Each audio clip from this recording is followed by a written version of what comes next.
सबसे पहले आप सभी को जय मसीह की। यह दिल को झकझोर देने वाली वह घटना है जब एक ही रात में लाखों लोग मारे गए। ना कोई युद्ध हुआ, ना कोई तलवार, ना कोई तीर चला, ना ही कोई बीमारी या कोई आपदा आई। पूरी ताकतवर और महान साम्राज्य की सेना को जैसे किसी अदृश्य शक्तियों ने दबा दी हो। चारों ओर सन्नाटा ही सन्नाटा था, किसी के चिल्लाने की आवाज भी नहीं आ रहा था। चारों ओर सन्नाटा और लाश ही लाश बिछी हुई थी। अगली सुबह जब सूरज निकला तो लोग की आंखें यह देखकर अचंभित रह गई कि दुनिया की सबसे महान और शक्तिशाली समझी जाने वाली असीरियन सेना अब लाश की ढेर बन चुकी है। ऐसे विनाश की कोई मिसाल इतिहास के पन्ने में नहीं देखी गई। कौन था वह स्वर्गदूत? कौन थी वह शक्ति जो बिना तलवार चलाए एक ही रात में सब कुछ समाप्त कर गई? यह सवाल लोगों के दिलों में आज भी खटकती है। उस स्वर्गदूत को जानने से पहले हमें उस समय में लौटना होगा जब यहोवा और यरूशलेम में चारों ओर अधर्म फैला हुआ था। जहां कभी परमेश्वर की आराधना हुआ करता था, अब वहां बेजान मूर्तियों को पूजने का चलन बन गया था।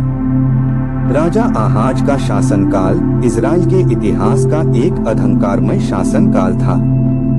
उसने लोगों को सच्चे परमेश्वर से हटाकर झूठे देवताओं की ओर मोड़ दिया। उसने ऊंचाई वाली जगह पर वेदियां बनवाई, पेड़ के नीचे अशेरा की मूर्तियां बनवाई। जहां जेरूसलम की धरती पर पहले यहोवा की स्तुति गूंजती थी, अब वहां धुएं में लिपटे हुए झूठे देवी देवताओं के आगे अगरबत्तियां जला रहे थे। चर्च का मुख्य द्वार बंद कर दिया गया था और पादरी भी निष्क्रिय हो गए थे। कोई नहीं आता था सुलेमान द्वारा बनाए गए भव्य चर्च में। इसी अहंकार के बीच महल के एक कोने में एक छोटा बालक चुपचाप ये सब देख रहा था, जिसका नाम था राजकुमार हिजकिय्याह। राजकुमार हिजकिय्याह का बचपन भी उसी माहौल में बीता जब चारों ओर मूर्ति पूजा हो रहे थे। लेकिन उसके भीतर कुछ और था। जब उसके पिता मूर्तियों की ओर झुकने का आदेश देते थे, तब वह उन शिक्षाओं को याद करता था जो उसे बचपन में दी गई थी। अब्राहम, मूसा और दाऊद की कहानी। अब्राहम जिसने सब कुछ छोड़कर परमेश्वर पर विश्वास किया था। मूसा जो परमेश्वर के कहे अनुसार लाल सागर को चीरकर लोगों को आजादी दिला लाया था। और दाऊद जिसने एक छोटी सी गुलेल से गोलियत को मार गिराया था, क्योंकि वह यहोवा के नाम से लड़ रहा था। हिजकिय्याह के लिए यह केवल कहानी नहीं थी, बल्कि उसके भीतर की आत्मा की आवाज थी। उसके लिए आशा और विश्वास का किरण था। जब जेरूसलेम के बाकी लोग मूर्ति को असली परमेश्वर मानकर पूज रहे थे, उस समय हिजकिय्याह अकेला ऐसा व्यक्ति था जो अहंकार में भी उस परमेश्वर की ओर देख रहा था जैसे लोग भूल चुके थे। जब राजा आहाज की मृत्यु हो गई, तब हिजकिय्याह ने युवा अवस्था में ही जेरूसलम की गद्दी संभाली तो उसके सामने जेरूसलम के लिए एक नया तस्वीर था। एक ऐसा नगर जहां फिर से यहोवा की स्तुति हो, जहां फिर से चर्च के दरवाजे खुले हो। राजा बनते ही उसका पहला आदेश था सुलेमान द्वारा बनाए गए विशाल चर्च के दरवाजे को खोला जाए। बहुत सालों से बंद पड़े चर्च के दरवाजे में जंग लग चुका था। लोग चकित थे, वर्षों से कोई नहीं गया था। वहां उनका नया राजा खुद चल कर जा रहा था। उन्होंने सबसे पहले पादरियों को आदेश दिया, पहले अपने आप को पवित्र करो, इसके बाद यहोवा के घर को पवित्र बनाओ। आज से हम अपने परमेश्वर की ओर लौटेंगे। चर्च में फिर से लोग आने लगे और वहां फिर से परमेश्वर की आराधना की संगीत गाया जाने लगा। वर्षों बाद फिर से चर्च आराधकों के भीड़ से भर गया था। यह दृश्य देखकर लोगों की आंखों से आंसू भर आए थे। चारों ओर फिर से परमेश्वर की स्तुति होने लगी थी। वह लोगों को अब्राहम द्वारा दिए गए वचन को याद दिलाने लगे। वह प्रतिज्ञा जिसे परमेश्वर ने कहा था, तेरे वंश द्वारा पृथ्वी के सभी जातियां आशीष पाएगी। वह मूसा की अगुवाई याद दिलाने लगा। जब उन्हें मिस्र से छुड़ाया था और बादलों और अग्नि के खंभों के बीच से रास्ता दिखाया था। जेरूसलेम जो कभी पत्थर और धुएं से भरा हुआ था, अब परमेश्वर की आराधना और स्तुति से भरने लगा। फिर से जेरूसलेम के हर गलियों में परमेश्वर के मधुर संगीत गूंजने लगे थे।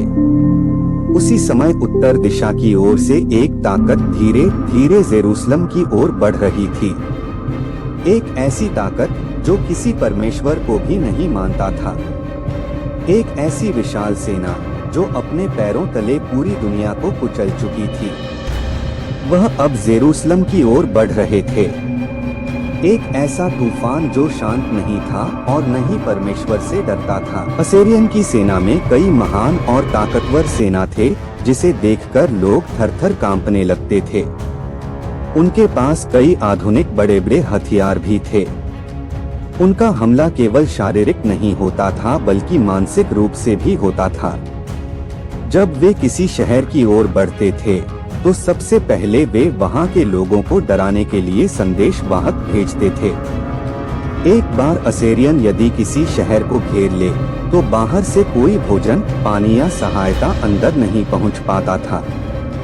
उन्होंने एक ऐसी घेराबंदी कला विकसित की थी जो न केवल दीवारों को तोड़ती थी बल्कि लोगों के हिम्मत को भी तोड़ देती थी। वह अजय सेना जिन्होंने सैकड़ों साम्राज्यों को धूल में मिटा दिया था, अब वह जेरूसलम की धरती की ओर बढ़ रहा था। जब विशाल असीरियन सेना जेरूसलेम की धरती की ओर बढ़ रही थी, तब जेरूसलम का राजा हिजकिय्याह उस महान असीरियन सेना से जरा सा भी भयभीत नहीं हुआ। वह जानता था उसकी शक्ति सेना में नहीं बल्कि परमेश्वर में है। उन्होंने नगर के दीवारों को मजबूत से बनाने का आदेश दे दिया और सेना को घूम घूम कर प्रोत्साहित करने लगा।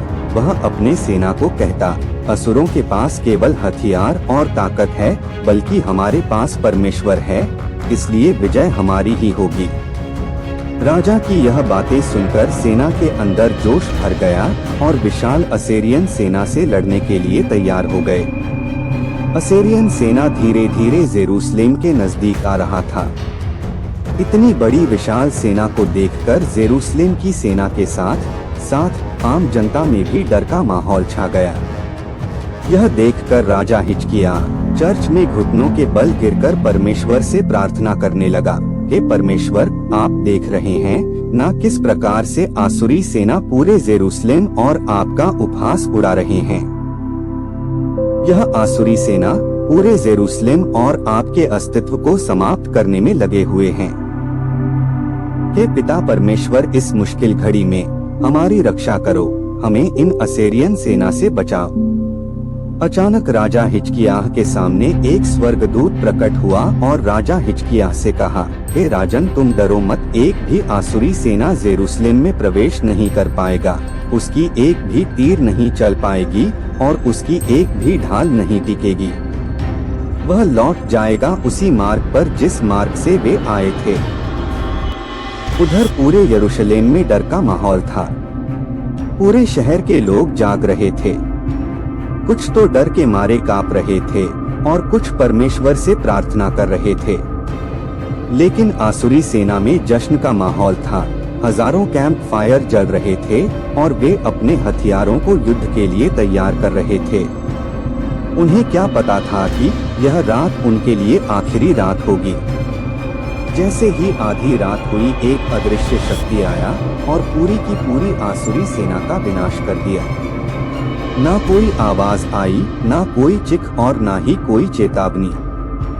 जब लोग भोर को उठे तो वे देखकर स्तब्ध रह गए।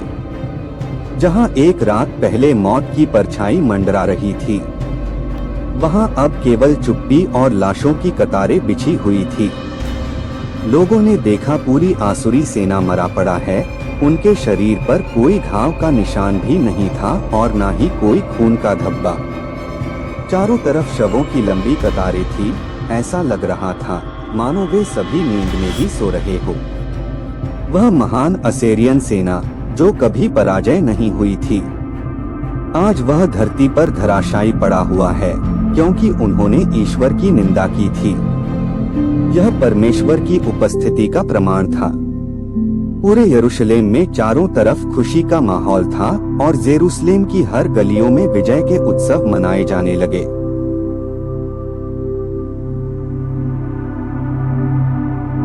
अगर आप परमेश्वर के सच्चे भक्त हैं, तो वीडियो को लाइक और चैनल को सब्सक्राइब जरूर करें, ताकि परमेश्वर का संदेश प्रत्येक व्यक्ति तक पहुंच सके।